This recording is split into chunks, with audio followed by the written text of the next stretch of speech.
اعوذ باللہ من الشیطان الرجیم بسم اللہ الرحمن الرحیم سامعین و ناظرین السلام علیکم ورحمۃ اللہ وبرکاتہ۔ اردو گرامر کے ساتھ آپ کی خدمت میں حاضر ہوں۔ آپ سے گزارش ہے اس چینل کو سبسکرائب کریں اور آج کی ویڈیو کو آخر تک دیکھیں تاکہ آج کے عنوان کے حوالے سے تمام باتیں اچھی طرح آپ کی سمجھ میں آ جائے۔ آج جو ہمارا عنوان ہے وہ ہے مجازی مرسل اور اس کی اقسام۔ اس سے پہلے ایک چھوٹی سی ویڈیو میں مجازی مرسل کے حوالے سے بات ہوئی تھی۔ آج ہم اس کی مختصر سی تعریف کریں گے، پھر اس کی جملہ اقسام یعنی جتنی بھی اقسام معلوم ہیں ان کے حوالے سے بات کریں گے۔ تو آئیے پہلی تعریف جانتے ہیں کہ مجازی مرسل علم بیان کی تیسری شاخ ہے۔ اصطلاح میں یہ وہ لفظ ہے جو اپنی حقیقی معنوں کے بجائے مجازی معنوں میں استعمال ہو اور حقیقی و مجازی معنوں میں تشبیہ کے علاوہ کوئی اور علاقہ یا تعلق ہو۔ مثلا الحمد شریف پڑھنا سے مراد پوری سورہ فاتحہ ہے۔ اس طرح بادل برسنا سے مراد بارش ہے اور دریا برسنا سے مراد صرف پانی بہنا ہے وغیرہ۔ تو یہ اس کی تعریف اور چند مثالیں تھیں۔ آئیے اب ان کی اقسام کے بارے میں جانتے ہیں۔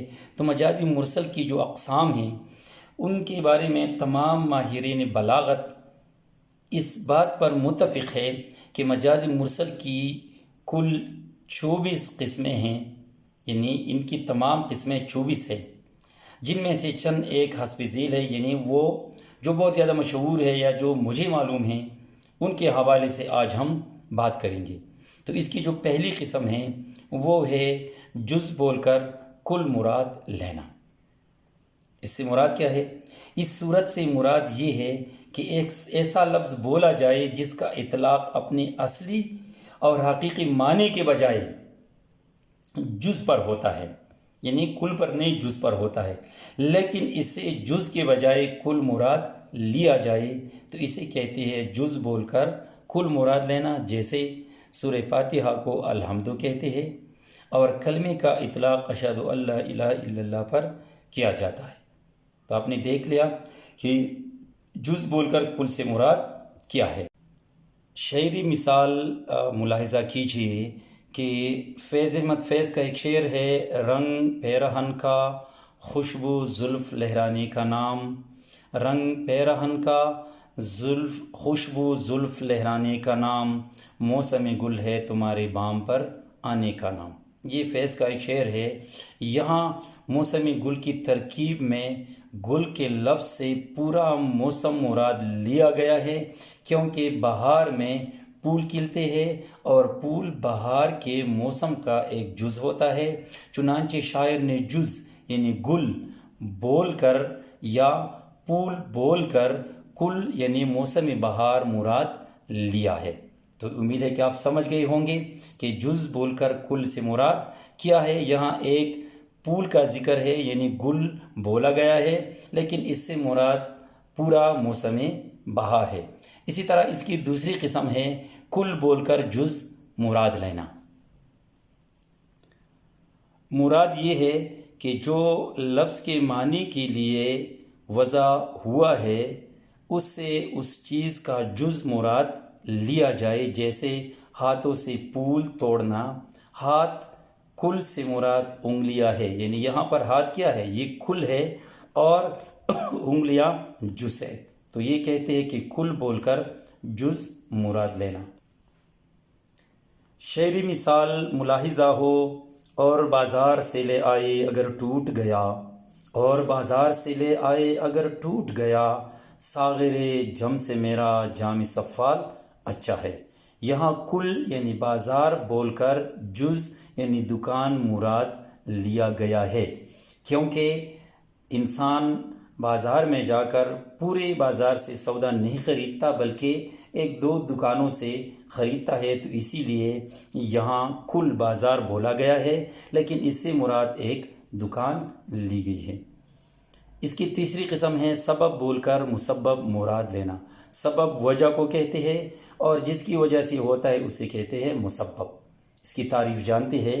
اس صورت میں مراد یہ ہے کہ ایک سا لفظ بولا جائے یا ایک ایسا لفظ بولا جائے جس کا اطلاق اپنے اصلی اور حقیقی معنی کے اعتبار سے سبب پر ہوتا ہے، یعنی جو وجہ ہے، مگر اس سے سبب کے بجائے مسبب مراد لیا جاتا ہے، یعنی پھر اس سے وہ سبب مراد نہیں لیا جاتا، جو وجہ ہے وہ نہیں، بلکہ جس کے باعث کچھ ہوتا ہے وہی۔ جیسے آپ دیکھیں بادل خوب برسا، یہ ایک جملہ ہے، در حقیقت پانی برستا ہے، بادل تو سبب ہے، یعنی یہ وجہ ہے، لہٰذا اسی طرح کہتے ہیں کہ سبب بول کر مسبب مراد دینا۔ یا یہ کہنا کہ موسم گرما میں ہمارے گھر میں سورج آ جاتا ہے، اس جملے پر غور کیجئے، یعنی دھوپ آ جاتی ہے، سورج سبب ہے اور دھوپ مسبب ہے، کیونکہ سورج نہیں آتا، اصل میں دھوپ آتی ہے، تو اسی لیے کہتے ہیں کہ سبب یعنی سورج بول کر مسبب دھوپ یہاں پر مراد لی گئی ہے۔ شعری مثال ملاحظہ ہو، اس قدر کایا تیری فرقت میں غم، اس قدر کایا تیری فرقت میں غم، دل ہمارا زندگی سے سیر ہے۔ سیر ہونا بیزار ہونا کے معنی میں ہے، سیری غذا سے بیزاری کا سبب ہوتی ہے، اسی لیے یہاں پر کہا گیا ہے کہ اس قدر کا یا تیری فرقت میں غم، دل ہمارا زندگی سے سیر ہے۔ یا یہ شعر آپ ملاحظہ کر سکتے ہیں، غضب آنکھیں ستم ابرو عجب منہ کی صفائی ہے، غضب آنکھیں ستم ابرو عجب منہ کی صفائی ہے، خدا نے اپنے ہاتھوں سے تیری صورت بنائی ہے۔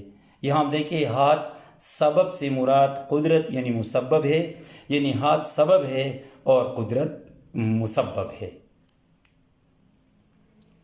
مجاز مرسل کی چوتھی قسم ہے مسبب بول کر سبب مراد لینا، یہ تیسرے کی الٹ قسم ہے۔ اس صورت میں یا اس صورتحال میں ایسا لفظ بولا جاتا ہے جس کا اطلاق اپنے اصلی اور حقیقی معنی کے اعتبار سے مسبب یعنی نتیجہ پر ہوتا ہے، جو نتیجہ نکلتا ہے، لیکن اس سے مسبب کے بجائے سبب مراد لیا جاتا ہے، نتیجہ مراد نہیں لیا جاتا، بلکہ جو وجہ ہے وہ۔ جیسے می برستے وقت کہنا کہ اناج برس رہا ہے، اس سے مراد پانی برسنا ہے جو اناج پیدا ہونے کا ذریعہ اور سبب ہے۔ بقول غالب ابر 2 گھنٹے برسے تو چت 4 گھنٹے برستی ہے، یعنی ابر برستے نہیں، اصل میں بارش برستی ہے، پانی برستا ہے، تو اسی وجہ سے اس نے کہا کہ ابر 2 گھنٹے برسے تو چت 4 گھنٹے برستی ہے، چت نہیں برستی پھر وہ پانی برستا ہے۔ شعری مثال آپ اس حوالے سے ملاحظہ کر سکتے ہیں کہ اس کا کوئی گود کا پالا نہ تھا، اس کا کوئی گود کا پالا نہ تھا، گھر میں کوئی گھر کا اجالا نہ تھا۔ اس شعر میں گھر کے اجالے سے مراد اولاد ہے، اولاد سبب ہے اور اجالا مسبب ہے، کیونکہ گھر میں جو اجالا ہوتا ہے وہ اولاد کی وجہ سے ہوتا ہے۔ مجاز مرسل کی 5ویں قسم ہے ظرف بول کر مظروف مراد لینا۔ ظرف برتن کو کہتے ہیں یا جگہ کو کہتے ہیں وغیرہ، اور جو چیز برتن میں ہوتی ہے اسی برتن اسی کو کہتے ہیں مظروف۔ اس صورت میں ایسا لفظ بولا جاتا ہے جس کا اطلاق اپنے اصلی اور حقیقی معنی کے اعتبار سے ظرف پر ہوتا ہے، یعنی جو چیز ہوتی ہے، مگر اس سے ظرف کے بجائے مظروف مراد لیا جاتا ہے، اس سے وہ برتن مراد لیا جاتا ہے جو برتن کسی چیز پر مشتمل ہوتا ہے۔ مثلا ظرف برتن یا جگہ کو کہتے ہیں اور مظروف اس چیز کو کہتے ہیں جو جگہ یا برتن کے اندر موجود ہو۔ مثلا نہر جاری ہے، نہر ظرف ہے، سے مراد پانی یعنی مظروف ہے۔ پرنالے بہہ پڑے یعنی پانی بہنے لگا، اس نے بوتل پی لی، ہمارا حال سارا گھر جانتا ہے، گھر والے جانتے ہیں۔ شعری مثال ملاحظہ کیجیے، پلا ساقیہ ساغر بے نظیر، پلا ساقیہ ساغر بے نظیر، پسیدہ میں ہجرا میں بدر منیر، تو یہاں ساغر سے مراد شراب ہے۔ امید ہے آپ سمجھ گئے ہوں گے کہ ضرب بول کر مظروف مراد لینے سے کیا مراد ہے۔ مجاز مرسل کی 6ٹھی قسم ہے مظروف بول کر ضرب مراد لینا۔ 5ویں قسم وہ تی ضرب بول کر مظروف مراد لینا، یہاں اس کی الٹ ہے، یعنی مظروف بول کر ضرب مراد لینا۔ اس صورت میں ایسا لفظ بولا جاتا ہے جس کا اطلاق اپنے اصلی اور حقیقی معنوں میں مظروف پر ہوتا ہے، مگر یہاں مظروف کے بجائے ضرب مراد لیا جاتا ہے۔ یعنی یہاں پر اصل میں جو لفظ بولا جاتا ہے وہ مضروب بولا جاتا ہے، لیکن اس سے مراد ظرف لیا جاتا ہے۔ مثلا الماری سے شربت اٹھا لانا، شربت مظروف ہے اور بوتل ظرف ہے، تو یہاں اصل میں جو الماری سے شربت کے بارے میں بات کی گئی ہے، اصل میں کیا ہے؟ یہ بوتل ہے۔ نشہ پیتا ہے، بمانی شراب پیتا ہے۔ اسی لیے اقبال فرماتے ہیں کہ نشہ پلا کے گرانا تو سب کو آتا ہے، نشہ پلا کے گرانا تو سب کو آتا ہے، مزہ تو جب ہے کہ گرتوں کو تام لے ساقی۔ یعنی نشہ پلا کر، یعنی شراب پلا کر یا نشے والی چیز پلا کر۔ کی وصیت یہ کہ کچھ ارمان بری آہ کے رات، سارے گھر کو تیرے بیمار نے سونے نہ دیا۔ یہاں گھر سے مراد گھر کے رہنے والے ہے، یعنی گھر میں رہنے والے لوگ ہیں۔ مجاز مرسل کی 7ویں قسم ہے ماضی بول کر حال مراد لینا، یعنی کسی چیز کا نام زمانے سابق کی رعایت سے لینا، جیسے کسی ترک کو جو پاکستان میں آباد ہو گیا ہے ترک کہہ کر پکارنا، یا ایران کا رہنے والا پاکستان میں رہتا ہو اور اسے ایرانی کہہ کر پکارنا۔ چنانچہ سودا کا شاگرد اس کے بارے میں یوں کہتا ہے کہ تا اہل ولایت سے اور شاعر عالم، تا اہل ولایت سے وہ اور شاعر عالم، اس کا جہاں ہو نہ سکا کوئی گلوگیر۔ حالانکہ سودا نے دہلی میں پرورش پائی تھی، ان کا والد مرزایان کابل سے تھا۔ آدمی دعویٰ ان الحق کا کرے، یہ ایک اور مثال ہے۔ آدمی دعویٰ ان الحق کا کرے، ولولے دیکھو تو مشتے خاک کے۔ تو آپ نے دیکھا کہ یہاں پر کچھ اور بولا جاتا ہے اور یہاں مراد کچھ اور لیا جاتا ہے، یعنی ماضی بول کر اس سے حال کا زمانہ مراد لیا جاتا ہے۔ مجازی مرسل کی 8ویں قسم ہے مستقبل بول کر حال مراد لینا۔ اس صورت میں ایسا لفظ بولا جاتا ہے جس کا اطلاق اپنے اصلی اور حقیقی معنوں میں مستقبل کی حالت پر ہوتا ہے، مگر اس سے موجودہ حالت یا کیفیت مراد لی جاتی ہے، جیسے کسی طالب علم کو اس نظر سے کہ زمانے آئندہ میں پڑھ کر عالم ہو جائے مولوی کہنا، یا میڈیکل یعنی طب کے طالب علم کو ڈاکٹر یعنی طبیب کہیں وغیرہ۔ مطلب یہ ہے کہ مستقبل میں کوئی وہ بنے گا، حال میں وہ اس طرح نہیں ہے، لیکن مستقبل میں اس کی کیفیت کے حوالے سے بات کرنا۔ شعری مثال دیکھیے، یہ جو دو آنکھ مند گئی میری، یہ جو دو آنکھ مند گئی میری، اس پہ واہ ہوتی ایک بار ایک کاش۔ اس شعر میں شاعر محبوب کے دیدار سے مایوس ہو کر خود کو مردہ تصور کر رہا ہے۔ مجاز مرسل کی 9ویں قسم ہے ماضی بول کر مستقبل مراد لینا۔ مثلا یہ ایک مصرع ہے، کل تم گئے کہ ہم پہ قیامت گزر گئی۔ یہاں محبوب کے گزشتہ کل جانے کے بعد کی کیفیت کو مستقبل میں دکھایا گیا ہے یا دیکھا گیا ہے۔ مجازی مرسل کی 10ویں قسم ہے حال بول کر مستقبل مراد لینا۔ مثلا کیا کہتے ہیں شاہ شہداء کسی سے ہوئی یاس، کیا کہتے ہیں شاہ شہداء کسی سے ہوئی یاس، اے وائے مقدر نہ سکینہ کی بجھی پیاس۔ یہاں یہ کیفیت ہے کہ ابن امام حسین رضی اللہ عنہ شہید نہ ہوئے تھے، مگر ان کو آئندہ کے لحاظ سے شہید کہہ کر شاہ شہداء بولا گیا ہے۔ اسی طرح اس کی 11ویں قسم ہے اعلیٰ بول کر صاحب اعلیٰ مراد لینا، یا وہ چیز مراد لینا جس کے لیے وہ اعلیٰ ہو۔ اس صورت میں ایسا لفظ استعمال کیا جاتا ہے جس کا اطلاق اپنے اصلی اور حقیقی معنی میں کسی اعلیٰ پر ہوتا ہے، مگر اس سے یا تو صاحب اعلیٰ مراد لیا جاتا ہے یا وہ چیز مراد لی جاتی ہے جس کے لیے وہ اعلیٰ ہو۔ مثلاً قلم تلوار سے زیادہ طاقتور ہے۔ یہاں قلم سے مراد اہل قلم اور تلوار سے مراد اہل تلوار ہے، یعنی قلم سے مراد قلم والے لوگ اور تلوار سے مراد تلوار والے لوگ، یعنی سپاہی، یا تسبیح اور تاج کی لڑائی، یعنی علماء اور بادشاہ کی لڑائی۔ یا کسی خوش خط کو خوش قلم کہنا کہ قلم تحریر کا آلہ ہے۔ شعر ملاحظہ کیجئے: ہوتی نہیں قبول دعا ترک عشق کی، ہوتی نہیں قبول دعا ترک عشق کی، دل چاہتا نہ ہو تو زباں میں اثر کہاں۔ اس شعر میں شاعر الطاف حسین حالی نے زبان سے وہ بولی، گفتگو اور بات چیت مراد لی ہے جو زبان کے آلے کے ذریعے ہوتی ہے۔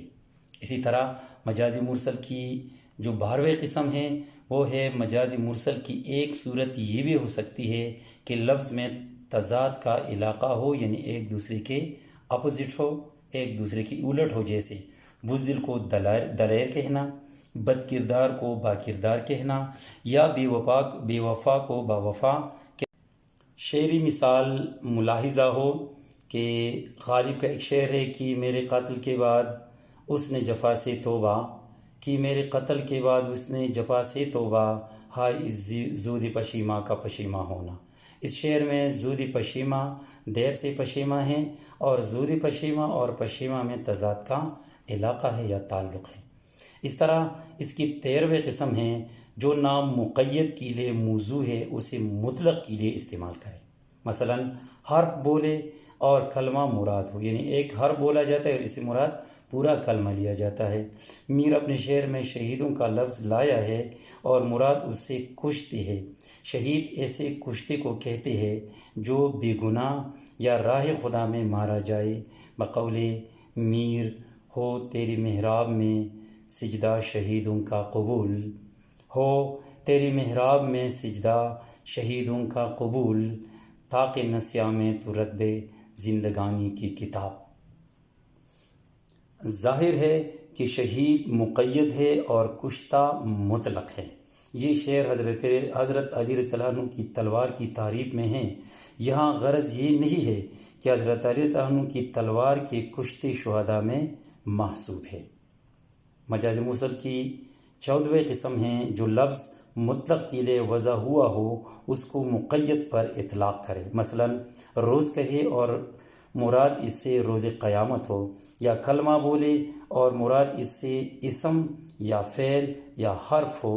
اسی قبیل سے نامے پر کاغذ کا اطلاق بقول ناسخ قاصدہ لکھے ہے اسرار محبت میں نے، قاصدہ لکھے ہے اسرار محبت میں نے، رکیو اغیار کی نظروں سے تو پنہا کاغذ۔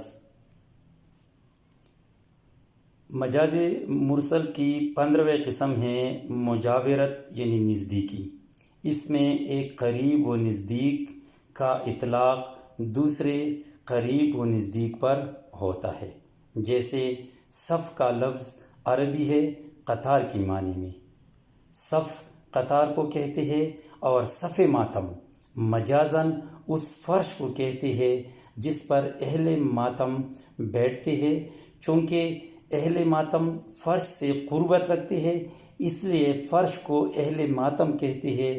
بقول حیدر علی آتش، واقعہ دل کا جو موضوع ہے تو مضمون غم ہے، واقعہ دل کا جو موضوع ہے تو مضمون غم ہے، صفحہ ہر ایک میری دیواں کا صف ماتم ہے۔ مجاز مرسل کی 16ویں قسم ہے مضاف کو حذف کر کے اس کی جگہ مضاف الیہ کو ذکر کرے، جیسے بقول حالی کیا برطرف پردہ جہاں سے، کیا برطرف پردہ جہاں سے، جگایا زمانے کو خواب گرا سے۔ اسی طرح اس کی 17ویں قسم ہے مضاف الیہ کو حذف کر کے اس کی جگہ مضاف کو ذکر کرتے ہیں، جیسے بقول برق سگی اصحاب ہوا صحبت انسان سے بشر، سگے اصحاب ہوا صحبت انسان سے بشر، آدمی ہو کی بھی انسان تو انسان نہ ہوا، یعنی سگے اصحاب کہف یہاں مراد ہے۔ مجاز مرسل کی 18ویں قسم ہے عمومیت اور خصوصیت کا علاقہ، یعنی عام اور خاص کا آپس میں تعلق۔ کبھی عام کہتے ہیں اور خاص مراد لیتے ہیں، مثلا کسی کی شیروانی یا پائجامہ بھیگ جائے اور وہ کہے کہ میرے کپڑے بھیگ گئے، یہ عمومیت و خصوصیت کا علاقہ ہے۔ اس طرح اس کی اور بھی چند قسمیں ہیں۔ جہاں تک میرے علم میں تھا تو یہ 18 اقسام کے بارے میں جانتا ہوں، اور میں نے ان کو پوری تفصیل کے ساتھ بیان کر دیا آپ کے سامنے۔ جو بھی قسم آپ کی ضرورت کے مطابق ہو آپ وہ لے لیں، وہ سیکھ لیں۔ ویڈیو ذرا لمبی ہو گئی، اس کے لیے معذرت خواہ ہوں، لیکن اس کی تمام اقسام کو تفصیل کے ساتھ بیان کرنے کے لیے یقیناً زیادہ وقت ہونا چاہیے تھا، تو اس کے لیے میں ایک بار پھر معذرت چاہتا ہوں۔ آپ سے آئندہ عنوان تک اجازت چاہوں گا۔ اللہ حافظ۔